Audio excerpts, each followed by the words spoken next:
আসসালামু আলাইকুম সম্মানিত ভিউয়ার্স, কেমন আছেন?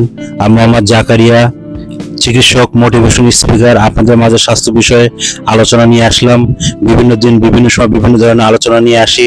তো আজকে কমেন্ট বক্সে অনেকে কমেন্ট করেছে, ইদানিং দেখা গেছে যে বিভিন্ন কারণে ব্যথা হচ্ছে, যার জন্য মূলত ভিডিও।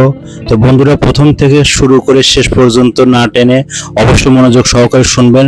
প্রথমে একটি লাইক দিবেন, সাবস্ক্রাইব করবেন, নোটিফিকেশন অন করবেন, তাহলে স্বাস্থ্য বিষয়ে প্রথমে আপনার কাছে চলে যাবে। তো বন্ধুরা, তাহলে মনোযোগ দিয়ে শুনুন কেন আমাদের এই ধরনের সমস্যা হয়। তো বন্ধুরা, আমাদের শিশু, মাঝারি এবং মধ্য এবং শেষকালে যে সমস্যাটা হয় সেটা হচ্ছে যে আমাদের ছোটকালে যদি আমরা কোনো পেইন বা ব্যথা পাই, এটা লক্ষ্য করি না, এটার কারণে কিন্তু সমস্যা হয়ে যায়।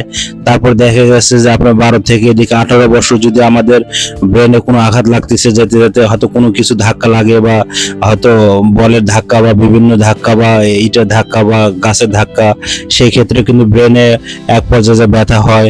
তারপর একসময় আমরা বল খেলি বা পায়ে ব্যথা হয়, তারপর মাজাতে ব্যথা হয়।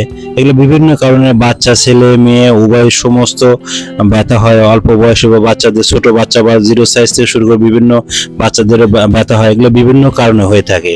আর সময় ভিউয়ার্স, আরেকটা যে কথা বলতে চাই সেটা হচ্ছে যে যাদের হাড় ক্ষয় হয়ে যায়, যেরকম আপনার স্পাইনাল কর্ড হাড় ক্ষয় হয়ে যায়, মেরুদণ্ডের হাড় ক্ষয় হয়ে যায়, তারপরে আপনার গিরায় গিরায় বিভিন্ন জায়গায় হাড় ক্ষয় হয়ে যায়, আপনারা ডাক্তারের পরামর্শ অনুযায়ী চলবেন। স্বাস্থ্য কেন্দ্রে যাবেন, নিজেরা ডাক্তারি না করে ডাক্তারের পরামর্শ অনুযায়ী আপনারা চলবেন।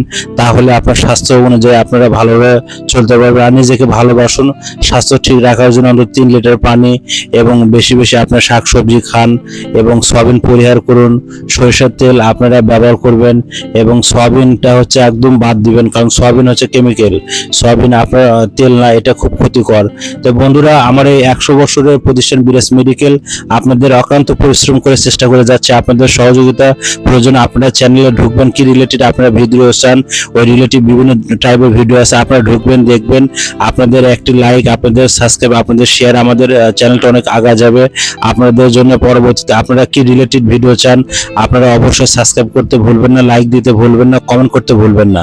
তো বন্ধুরা, আপনাদের জন্য দিন নতুন ভিডিও নিয়ে আসবো। তা আমাদের মাঝে আমি যেটা বলতেছিলাম সেটা হচ্ছে যে বিষ ব্যথা, তাহলে আপনাদের করণীয় কি? সেটা হচ্ছে যে আপনাদের খুব যদি মেজর সমস্যা হয়ে যায়, অতিরিক্ত পেইন কিলার খাওয়ার প্রয়োজন নাই। তো পেইন কিলার না খেয়ে আপনারা যাদের বিভিন্ন জায়গায় পেইন বা হালকা ব্যথা দেখা গেছে, মাজায় ব্যথা, হয়তো ওয়েট বেশি হয়ে গেছে, সেই ক্ষেত্রে আপনারা ওয়েট কমান। আপনারা একটু খাবারগুলো রুটিন মেনে খাবেন। সকাল 8টা থেকে আপনার 6টা থেকে 8টার মধ্যে, আর এদিকে আপনার দুপুরে খাবারটা 12টা থেকে 2টার মধ্যে, আর রাত্রে খাবারটা আপনার 6টা থেকে 8টার মধ্যে অবশ্যই খাবেন।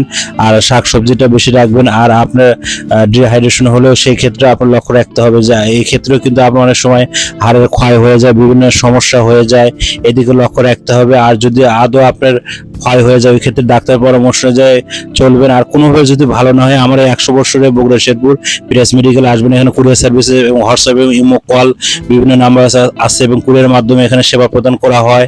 তো বন্ধুরা, আপনারা ভালো থাকবেন এবং আপনাদের সুস্বাস্থ্য কামনা করে আপনাদের মাঝে আবার নতুন নতুন ভিডিও নিয়ে আসবো। তো সবাইকে থ্যাংক ইউ, সবাইকে অসংখ্য ধন্যবাদ।